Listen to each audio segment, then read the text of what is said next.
Zlatko, how did you find Carnivore? I found Carnivore through basically years of trial and error where I was struggling to figure out what was going on with my, oscillation in weight and just feeling rather lousy. I found myself being about 300 pounds, 280 pounds about a couple of years ago and had massive sort of back pain and insomnia and, couldn't sleep and so forth. And then through visiting a chiropractor, he recommended that I try carnivore as sort of a panacea for some of the autoimmune issues that turns out I have. Based on the blood work that I got back then, it looked like what I thought was hypothyroidism was actually Hashimoto's disease. And so I jumped onto that bandwagon as soon as I found out that carnivore is kind of a solution, it looks like, for some of these autoimmune diseases. I was in 2014 pretty seriously into ketogenic diets because I learned about gluten intolerance and stuff like that. So back then I cut out most of the bread and pastas and stuff like that, and that helped a lot. But I had some issues, family stuff come up, some illnesses, and then I ended up falling off the carnivore wagon, jumping back on when I last time I spoke with you.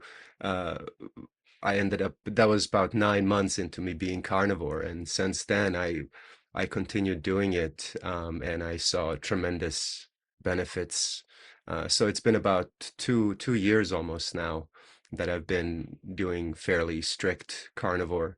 Um, and that's how I found it. I found it basically because I was on my last legs as far as just being sick and tired, and carnivore was a good way to eliminate certain foods that could have been harming me.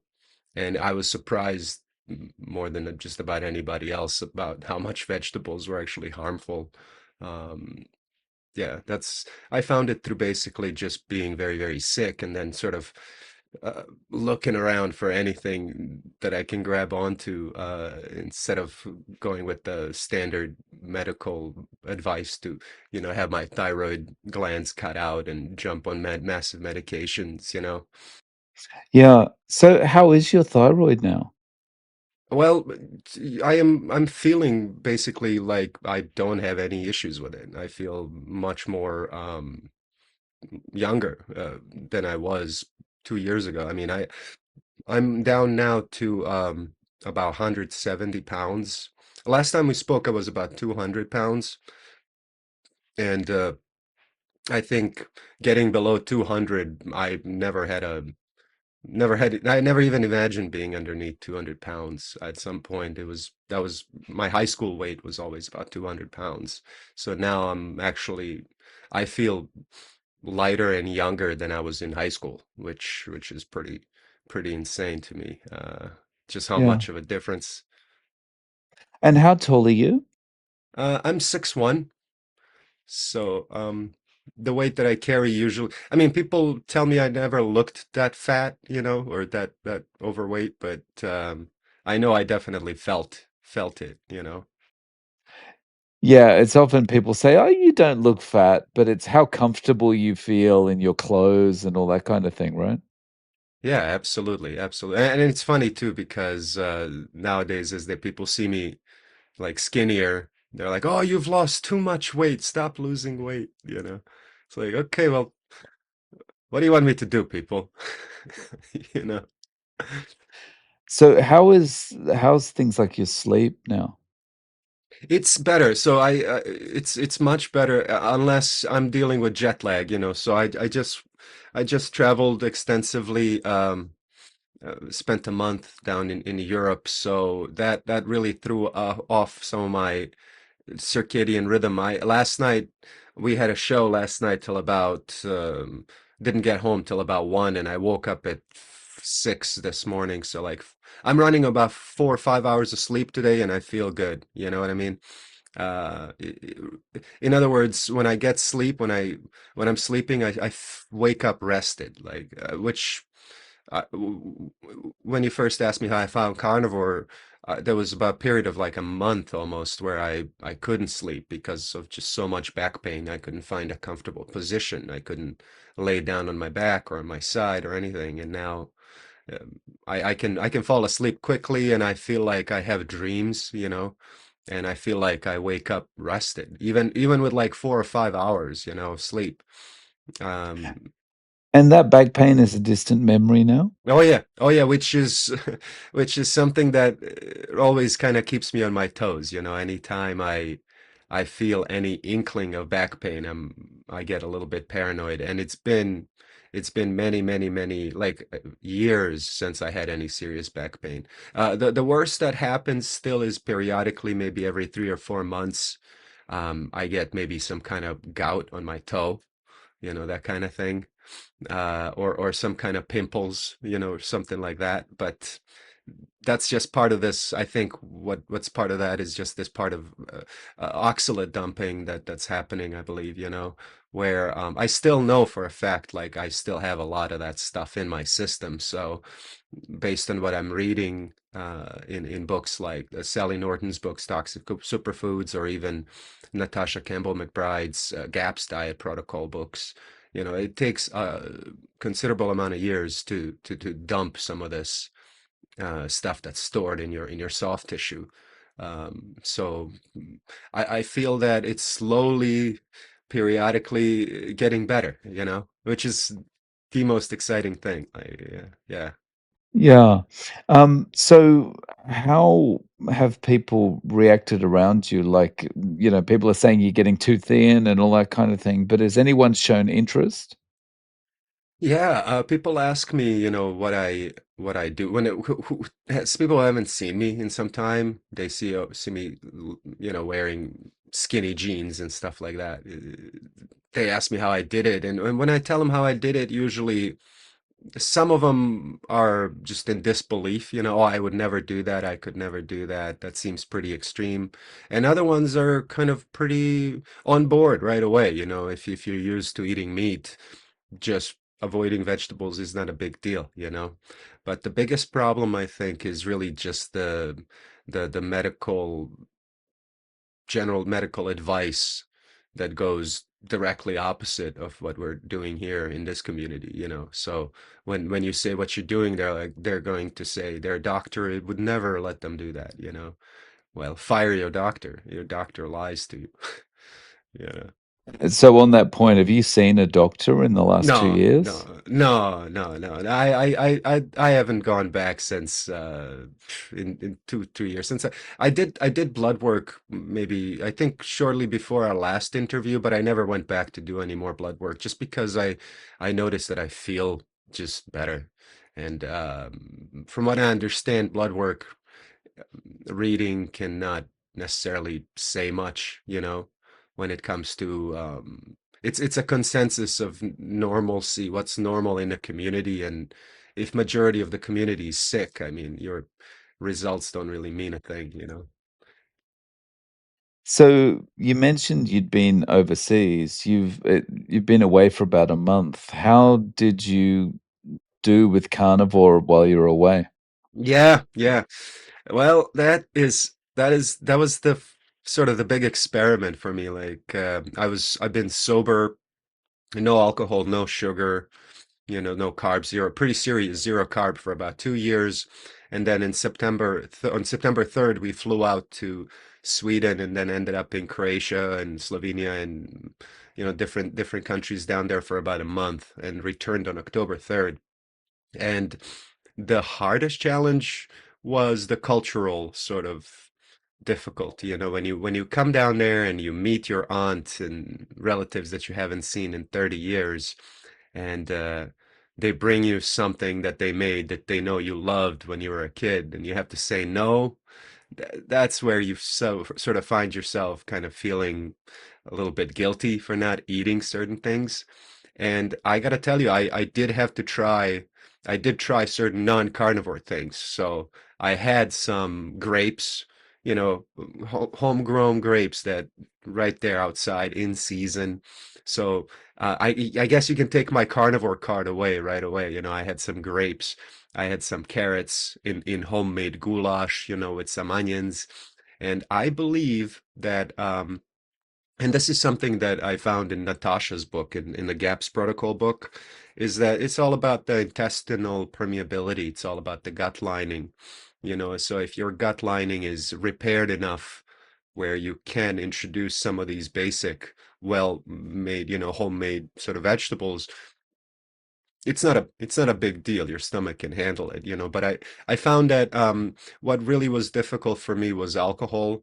You know, it's in a culture down there in Croatia, wherever you go, you sort of, you know, people invite you to drink something, you know, and since I was sober for about 2 years, that was I had to break my sobriety. I had about a half a beer with my cousin, and I felt immediately like this stomach pain. It just didn't feel good. So I just drank about half of it, and then maybe 2 days later, you know, again, I drank a half a beer, and in the meantime, you know, I just noticed my stomach immediately started feeling kind of crampy and just wrong, you know. And then surprisingly, not surprisingly, I guess, I had a gout attack.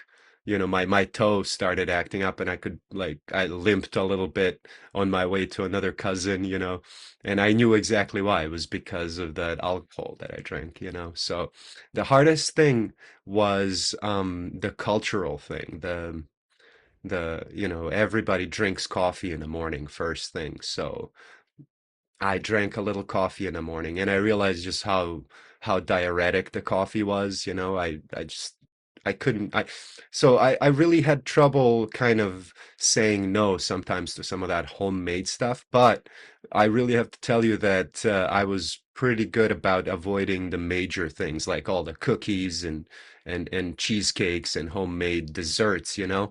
And that was really hard. It was really hard to just sit there and not eat any of that because I always had somewhat of a addiction to these sweets, you know. And I think the cultural aspect to this, like the social contract of, hey, have a beer with your cousin you haven't seen in 30 years, or hey, have some coffee in the morning because everybody's drinking coffee. You just want to feel like a normal human being in that environment. So sometimes you just have to drink some coffee and then go to the toilet later and just say, I shouldn't have done that. And I noticed definitely when I got back, like how much sore I was when I started exercising after having some of that coffee. So I find coffee to be like really, really um, insidious when it comes to lactic acid buildup, you know, after working out, you know. So now we've been back since October 3rd, and I just jumped right back on that pretty strict carnivore wagon, and everything is going well. I mean, I gotta tell you, before the trip too, I felt so good, and I like felt so different and so much younger that I decided to quit my entire career. I worked in IT my whole life, and in after our interview, not too long after, I decided to just start working at our local. It's a YMCA. I don't know if you know what YMCA is, Dave, but it's like basically a gym. It's a facility where you have a pool and you have a weight room and things like that. And I joined that gym some time back to start swimming, and then I started working there like on a volunteer basis. And I'm basically working there now full time. Instead of working with computers, I'm working with people. That Uh, that's uh, a big career shift. it really, yeah, yeah. And I would have never, ever, ever done that without Carnivore, because you would have never seen me in a gym 2, 3 years ago, because I was just not comfortable enough to walk in. You know, I wouldn't feel like I could do it. But now it's people look at me like they're like, "Oh, how did you look like you lost some weight?" And then they ask me questions, and then you can sort of introduce some of the ideas of, what led me there. And that's why I kind of did it. I wanted to hopefully pique some interest out there in people who, are struggling with their health, and they go to the gym and they don't know necessarily why they're not losing weight, but I can maybe sneak in some of those ideas of, hey, maybe fat is not so bad for you. Maybe, vegetables aren't so good for you. maybe yeah. So it's been a tremendous change in my life. I got to tell you, I became a certified lifeguard. I'm a lifeguard also, CPR trained. I also, do a lot of in the weight room, kind of helping people with their exercises and stuff like that. So, uh, yeah, Oh, that's awesome. And I can imagine it's very helpful for people to speak to someone like yourself in the gym and realize that you can't exercise away completely like all the fat and all the damage you've done to your body. You have to get into the kitchen and make changes there, right? yeah, yeah. And sadly, almost everybody I talk to, they were in my position. They think they're doing the right things by eating low fat and avoiding cholesterol, avoiding, salt, eating plenty of fresh greens. Uh, but I try to tell them, what made a difference in my life was just experimenting on myself over time and slowly, removing certain foods, and easy ones to remove are always going to be things like, breads and but it's a mental game. It's really that's where the rubber hits the road is can you handle the social aspect of it or the psychological aspect of not eating the bread with your family or whatever.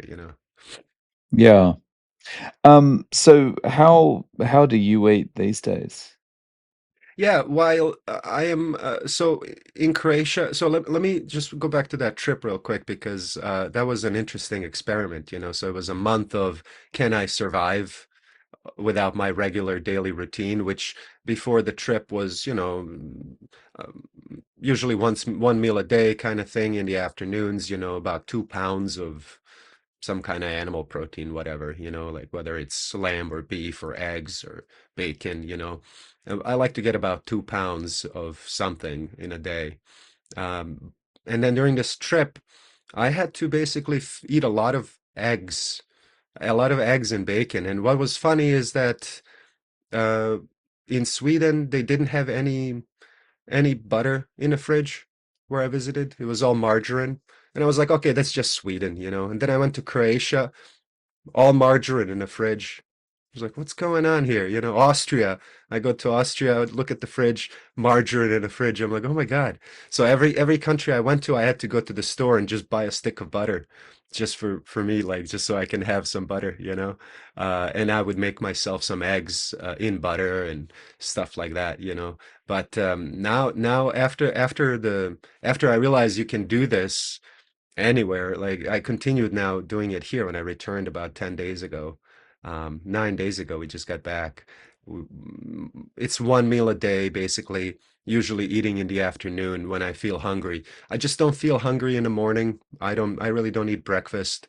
Um, and it's a matter of just probably like 5, 6 eggs, maybe some minced meat, ground beef, making myself hamburger patties, or if I have a steak or lamb or something, whatever I can get out of the freezer. I bought a freezer a while back, and that's my little goody chest.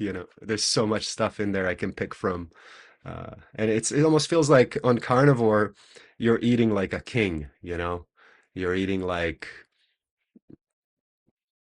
you can afford it because you're not spending money on other things, but you feel like you're getting energy back. It feels like body is repairing itself, which is amazing. Yeah, definitely. So like since we last spoke, your resolve has just increased to stick with carnivore and stick with this lifestyle. Yeah, yeah. I mean, especially this trip was an experiment, like I said, for me to see whether or not it can be done anywhere.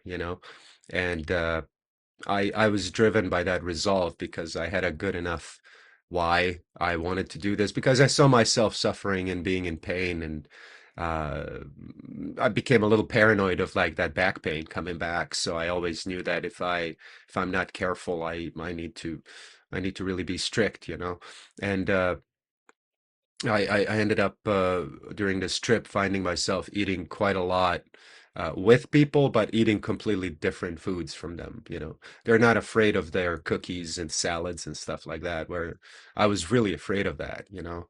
But there's really no going back for me. I was very, very adamant about it because of the why I have. You know, I saw a tremendous difference, so I don't see a reason to go against it. And the weight loss is not the priority here. I'm actually it's like the skin, it's the fingers, the pain in the hands, it's like your eyesight, everything feels cleaner and better. Like the teeth feel stronger, my nails feel stronger, the hair is curlier. I mean, I have it in a bun today, but my hair got curlier. My hair became a lot more curly.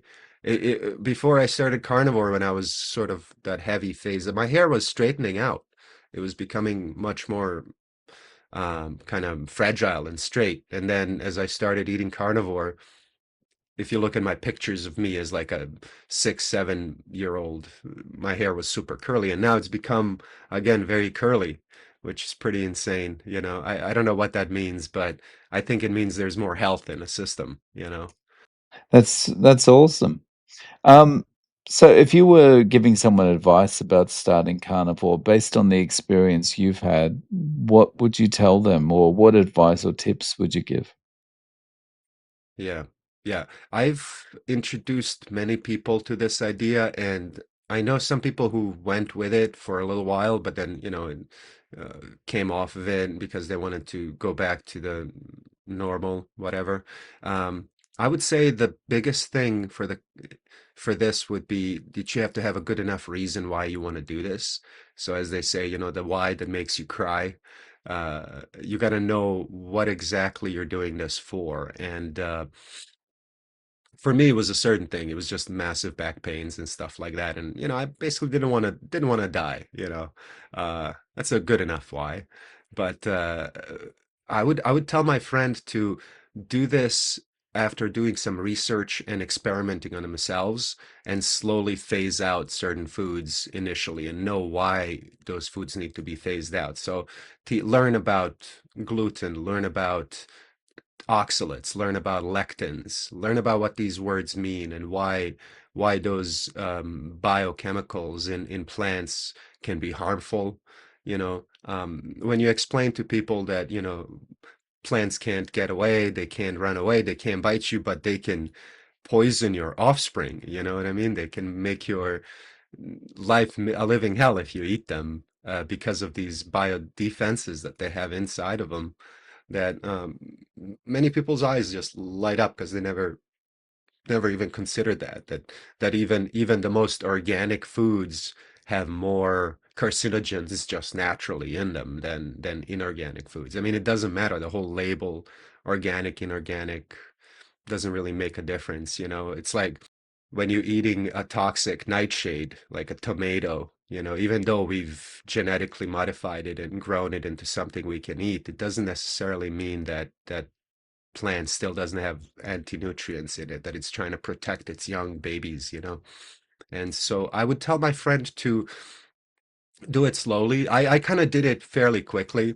I went from, you know, drinking and eating plenty of sugar to zero. So I went through a period of maybe a week or 2 weeks of just kind of discomfort and stuff like that. But you know, diarrhea, upset stomach, stuff like that.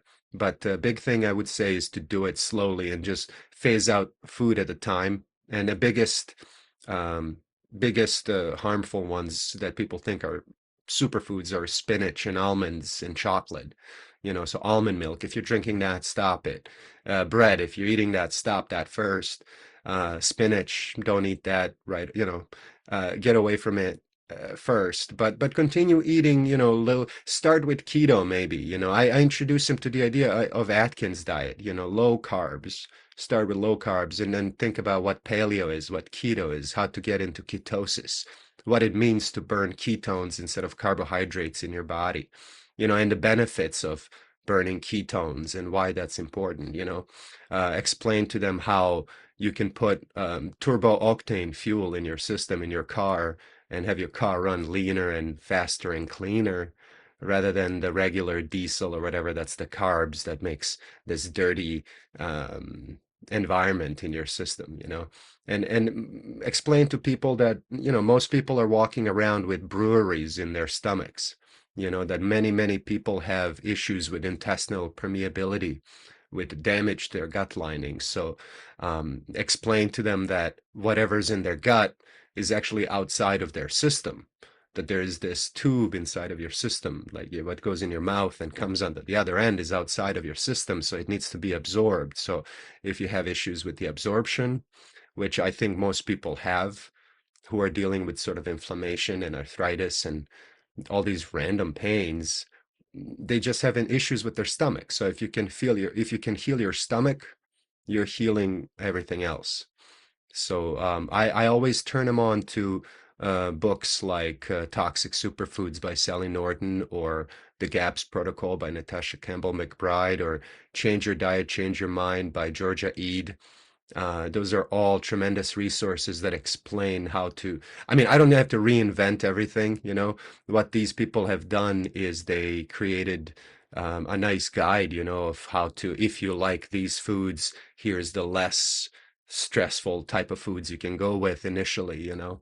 So I would tell my friend to do some research in the beginning, find their why, and just get rid of these what they call, you know, processed foods, anything that comes basically in a box or a bag, you know. Yeah. And may I just say one thing is that one thing that I'm afraid of. Can I mention this? I know it's almost the end, but one thing, I don't know if you notice this whole push now for sort of this standard diet for the world. I don't know if you've seen what Sean Baker has been sort of implicated in. The Eat Lancet thing. Eat Lancet. Yes, yes, yes. So I don't know if we can maybe discuss this as a community going forward a little bit more, but it looks like, you know, there might be a arrow on our backs, you know. We are carnivores are sort of becoming a little bit outspoken now, and I'm wondering if we're going to become somewhat of an enemy of the state, you know, if that makes sense, you know. What happened with Sean Baker, he was his name and Ken Berry's name, and Nina Teicholz, I think, or somebody else, they were all mentioned as these misinfluencers, and how bad their advice is, you know, considering that we all need to eat, you know, Soylent Green. It's scary. I mean, even though I find a lot of benefits to carnivore, I'm afraid that considering what the meat prices are doing, and the society and the doctor's advice is 180 degrees against it, our advice can be considered almost, you know, the whole statement of in a Orwell statement, you know, in a world of universal deceit, telling a truth is a revolutionary act. That's a quote from, you know, George Orwell, I think. And that's where we are at now. I think this statement of truth, well, high fat, you know, beef, butter, bacon, eggs, it's actually healing me. I could be considered an enemy of the state one day for saying that. So I think we need to, as a community, find some kind of universal line, you know, make a line and stand by it. You know, we need to defend each other. What do you think? I mean, what do you think, Dave? I know you don't get questions often, but I'm just curious. What do you think about this whole Eat Lancet thing? Yeah, it's very scary, and you know the thing I always come back to is about money and control. You know, when you want to, no one, no one wants to promote eating beef, butter, bacon, and eggs because there's no money in that. You know, um, when you have people like Bill Gates talking about how, you know, cow farts or cow burps are destroying the ozone layer, but we're going to save the environment by producing fake meat.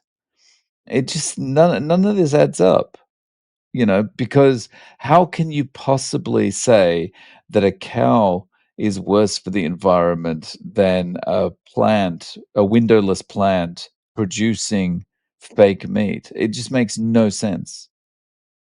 But there's money in one of those things. There's not much money in the other, you know, or there's not much margin in the other. Right, right. It's very difficult to put it in a pill, you know. If they could put the benefits of carnivore in a pill, they would do that immediately. But, you know. Or, well, they might not do it immediately. They might do it as a half measure because you can't cure everyone because there's no money in that either. Well, yeah, I think that's the whole idea of this sort of Malthusian eugenics, this bioethics that we're living in, you know, where, the system seems to want people healthy enough to go to work, but not healthy enough to strongly procreate, have strong families, and you know, strong individualism is discouraged. So you need to be healthy enough to go to work, but not healthy enough to thrive. You know, and this is kind of going back to the whole Seventh Day Adventist movement with Alan White, um, the idea of temperance movement, you know, that was mentioned back in the 1800s. You know, I think all of that stuff is kind of now become the normal medical advice, and it's pretty scary just how wrong. Like the people that I see at the Y, they have no idea how bad that advice is that they're getting from their doctors, you know, that's keeping them just sick enough so that they're attached like with a chain to the pharmacy system, you know. And that's always been my driving force is I want to be independent. I don't want to every month have to report somewhere, get my pills, and you know, I've Yeah, been med free for a long time. So zero carb, zero vegetable equals zero medication. Like who would have thought? right. But yeah, if you're not tied to something, then you can't be controlled and you can't have money extracted from your wallet. Yep, yep. And I think this is an important line in the sand that we're going to have to hold, you know, as a community, as people on a carnivore side, we need to discuss these things kind of more openly, how there is concerted, seemingly like coordinated, organized effort to spread misinformation, and then um, that's basically part of the medical official advice, you know, American dietitians, American Diabetes Association, American Heart Association, they all seem to be enemies of the people, which is what I would never have expected to say. You know, it's pretty crazy when you think about it. You know, people who have diabetes are told to eat oatmeal in the morning as a good way to start their day, to spike their insulin up and down all day. Nobody's talking about having a steady, stable insulin throughout the day. And I think that's the key. You know, it's A, fix the gut lining, and two, have stable insulin throughout the day. If you can fix those two things, body is magical. It just heals itself. It's an amazing. We have this incredible Ferrari that we're treating like a 1942 Yugo, you know. Uh, Yeah, and it comes down to this as well, who would you rather take health advice from, Bill Gates or Sean Baker?